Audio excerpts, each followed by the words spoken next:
আওয়ামী লীগকে ক্ষমতার বাইরে রাখা, দেশকে স্থিতিশীল রাখা কিন্তু খুব কঠিন কাজ, কারণ একটি মিলিটেন্ট সংগঠন। এটা ডক্টর ইউনূসের এটা জবাব দিতে হবে যে উনি যে আইসা এদেরকে শত্রু বানায় দিল।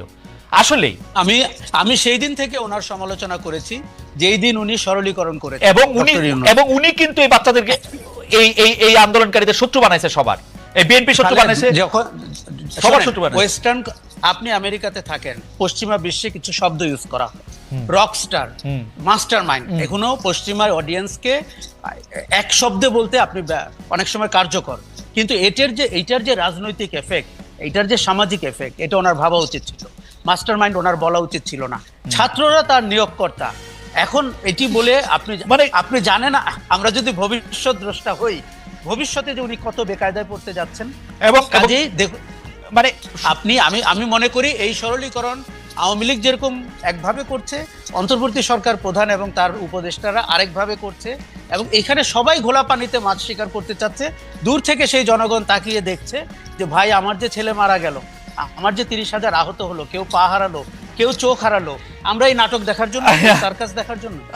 অনেক ধন্যবাদ আশরাফ ভাই। আমরা একটু রিপন ভাইয়ের কাছে যাই। রিপন ভাই, অনেকগুলি প্রশ্ন জমা হয়েছে। একটা প্রশ্ন হচ্ছে যে আওয়ামী লীগের কায়দায় বা আওয়ামী লীগের গড়ে তোলা এই 16-17 বছরের ছাঁচেই বিএনপি নিজেকে দেখতে চায় কিনা, বিএনপি নিজেকে দেখতে চায় কিনা, এরকম একটা অবস্থায় বিশেষ করে আজকের একটি ঘটনা আপনাকে আমি স্মরণ করিয়ে দিতে চাই।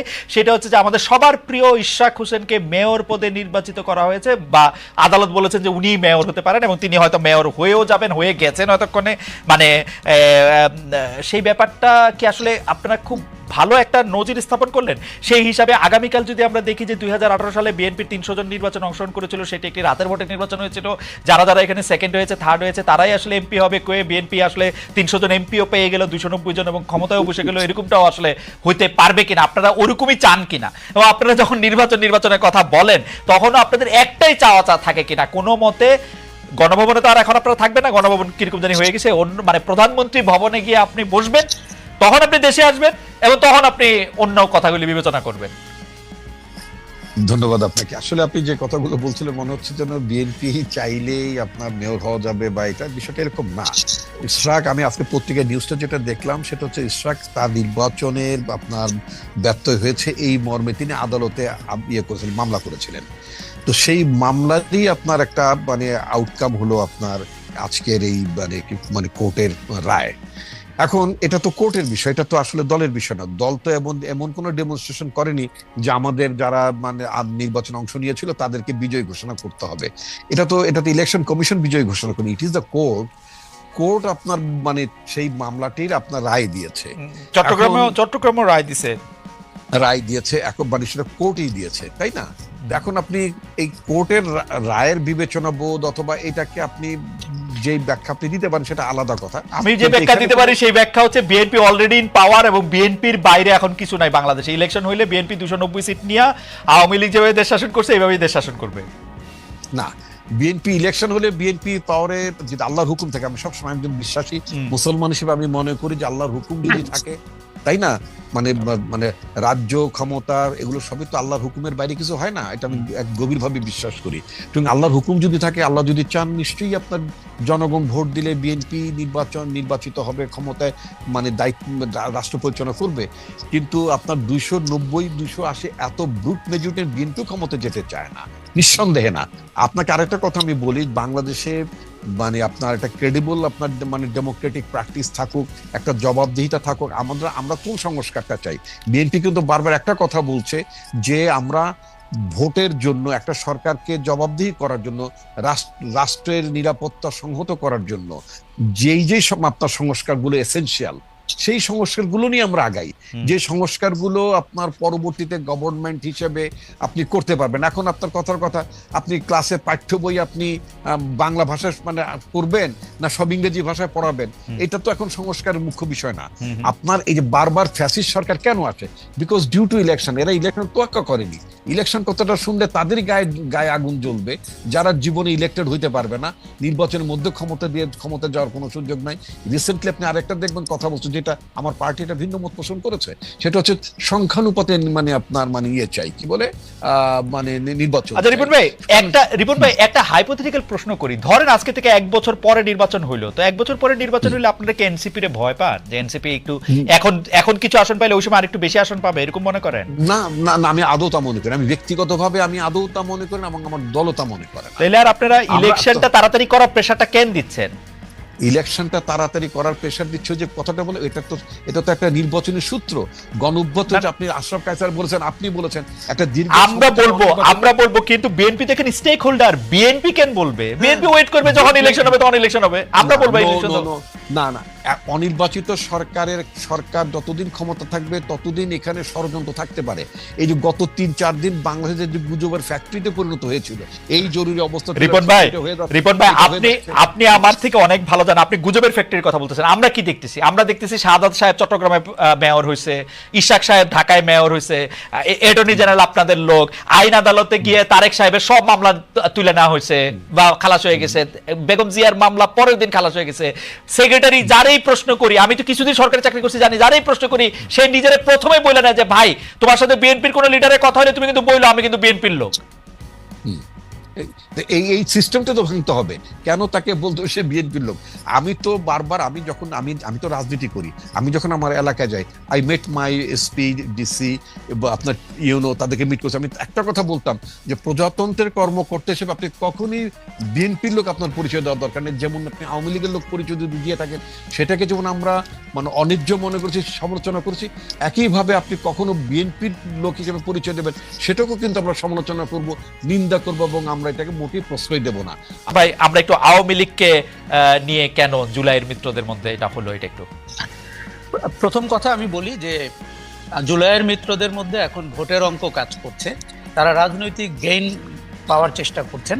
আওয়ামী লীগের সংগঠনের যে ভোট রয়েছে, সমর্থকদের যে ভোট রয়েছে, এখন আওয়ামী লীগ নির্বাচনে এলে নামকাও আসতে একটা পার্টিসিপেটরি নির্বাচন হলো, কিন্তু তারা ক্যান্ডিডেট দিতে পারবে না। অতএব আওয়ামী লীগের ভোটগুলো পেয়ে সব দল, 3টি দল স্বপ্ন দেখছে যে এখান থেকে বেনিফিশিয়ারি হয়ে পার্লামেন্টে তারা সংখ্যাগরিষ্ঠ আসন করবে। কিন্তু এইখানে তারা যেটি ভুলে যাচ্ছে নীতি নৈতিকতার প্রশ্নটি, যে আপনি কাউন্সিলরের সাথে কমিশনারদের সাথে যে আলাপ করছেন, সেই লোক তো বন্দুক হাতে জুলাইতে রাস্তায় ছিল।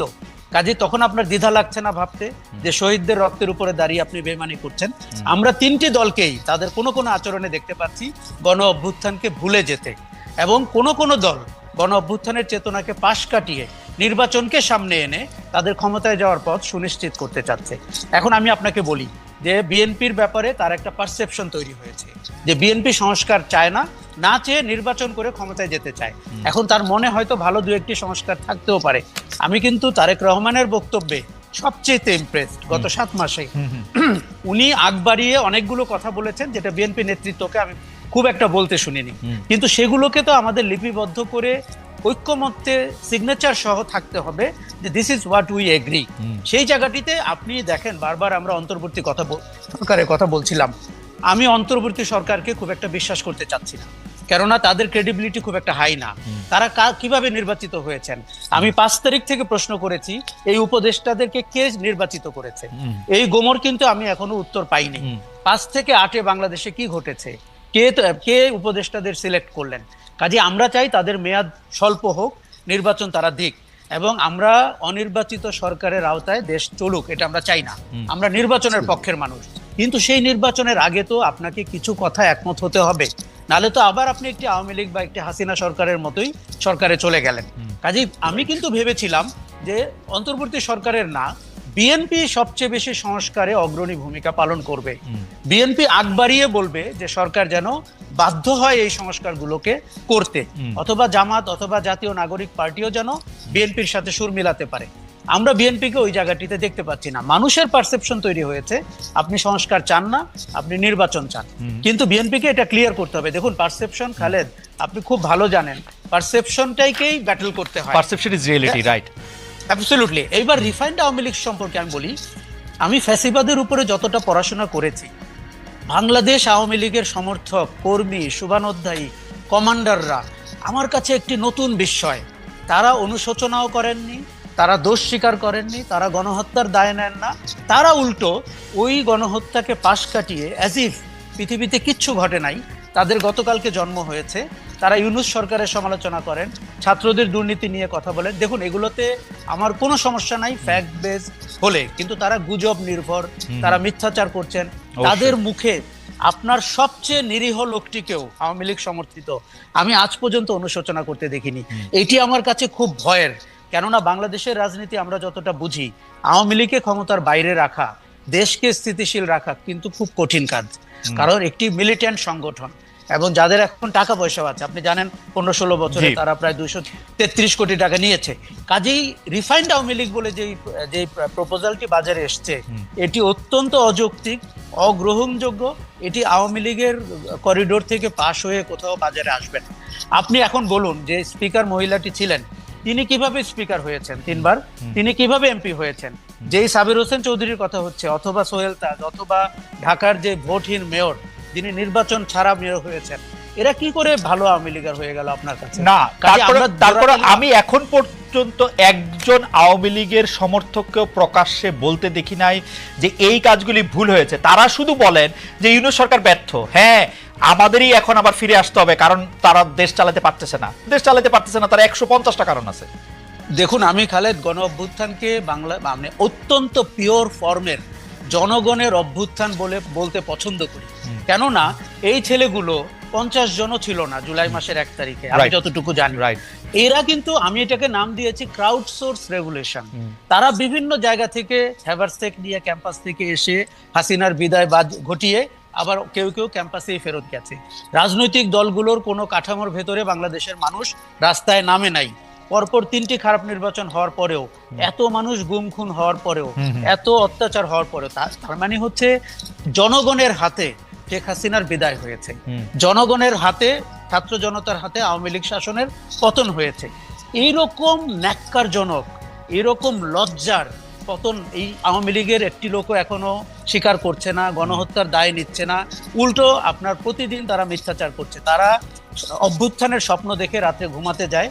এবং আমি বাংলাদেশের চলচ্চিত্র অঙ্গন, শিল্পী, সাহিত্যিক, সাংবাদিক, কিছু পলাতক সম্পাদক, তাদের সামাজিক মাধ্যমের স্ট্যাটাস দেখলে মনে হয় যে এইটা হচ্ছে তাদের একটা কর্ম, যে তারা ইউনূস সরকারকে, আপনি খেয়াল করে দেখবেন, তারা বিএনপির কোনো সমালোচনা করে না।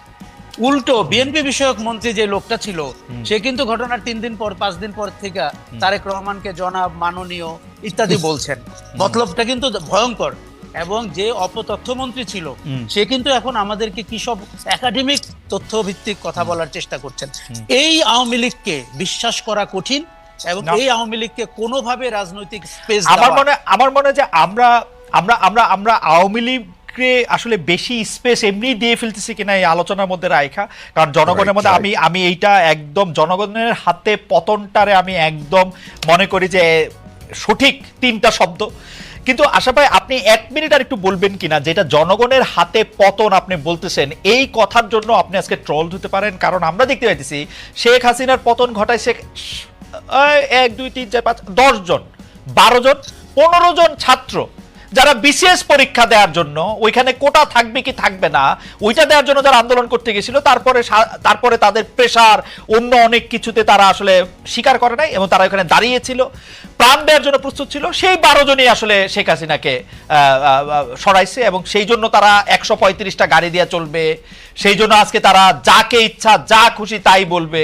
মানে এইটারে আপনি আসলে কি হয় দেখেন, 24 আর 71 মিলায় একটা কাহিনী করবে, যেটা ইচ্ছা সেটা তারা করতে থাকবে। এটা কেমন কথা? দেখুন, 71কে আমি দূরে রাখতে চাই, এবং যারা 71কে 24-এর কাছে টেনে আনেন, দেখুন কিছু মিল তো আছে। আমরা মুক্তির কথা বলতে চেয়েছি, ফ্রিডম অফ স্পিচ চেয়েছি, সেগুলো কিন্তু তাত্ত্বিক কথা। কিন্তু ফ্যাক্ট হিসাবে 1971 মুক্তিযুদ্ধ, এগুলোকে যত দূরে রাখা যাবে 24-এর গর্ব তত ইউনিক হবে। দেখুন, আমি আপনাকে বলি, আপনার সাথে খালেদ আমি একদম একমত। আওয়ামী লীগকে আমরা আমাদের মাইন্ড স্পেস থেকে বিচার করছি, 24-এর সিগনিফিকেন্স দিয়ে বিচার করছি না। যারা রিফাইন্ড আওয়ামী লীগ ভাবছে, তারা সেই ৭৬ বছর বয়সী শেখ মুজিবুর রহমানের আওয়ামী লীগকে বিবেচনা করছে। আমাদের মাথা থেকে আওয়ামী লীগের ভূত তাড়াতে হবে Exactly. এবং আমাদের মাথা থেকে এটি যতদিন না সরাবে, খালেদ আপনি জানেন আমরা প্রত্যেকেই কিন্তু ফ্যাসিজমের শিকার। অবশ্যই। আমাদের প্রত্যেকের চেতনার মধ্যে এক টুকরো হাসিনা ঢুকে গেছে, এক টুকরো আওয়ামী দুঃশাসন ঢুকে গেছে। আমাদের কারো কারো আচরণে, ইভেন ৫ই অগস্টের পরে আমি আওয়ামী লীগের আচরণ দেখতে পাই, কেননা তারা আমাদের কোন নতুন জেনারেশন ভাবতে শুরু করেছিল দল তো একটাই, শাসন তো একটাই, এবং নেতৃত্ব বিকল্প নাই, একটাই। এবং কোনো বিকল্প নাই। দেখুন আপনি জানেন আমি পুনর্বাসন কেন্দ্রের কথা বলেছি, আওয়ামী লীগ সমর্থকদের পুনর্বাসন কেন্দ্রে নিতে হবে এই ফ্যাসিজম থেকে বের করতে হলে। কাজেই আমি মনে করি যে আমাদের সময়ের দিকে তাকিয়ে, ঘটনার দিকে তাকিয়ে আওয়ামী লীগকে দেখতে হবে। এবার বলি, এই যে সরলীকরণ করা যে ১০ জন ছেলে ১২ জন ছেলে শেখ হাসিনার পতন ঘটিয়েছে, এটি আওয়ামী লীগের জন্য সবচাইতে বড় প্রায়শ্চিত্ত। কেন? আমি দেখেছি লক্ষ লক্ষ মানুষ, আমি রাস্তায় ছিলাম, লক্ষ লক্ষ মানুষ নেমেছে, তাদের লক্ষ লক্ষ কারণ আছে। কেউ গুম খুনে স্বজন হারিয়েছে, কেউ শেয়ার মার্কেটে টাকা হারিয়েছে, কেউ ভোট দিতে পারেনি, কেউ আওয়ামী দুঃশাসনের শিকার হয়েছে। এবং এগুলোকে যখন আপনি বিবেচনায় না নিবেন, আপনার মাথায় ঢুকে থাকবে এক কোটা।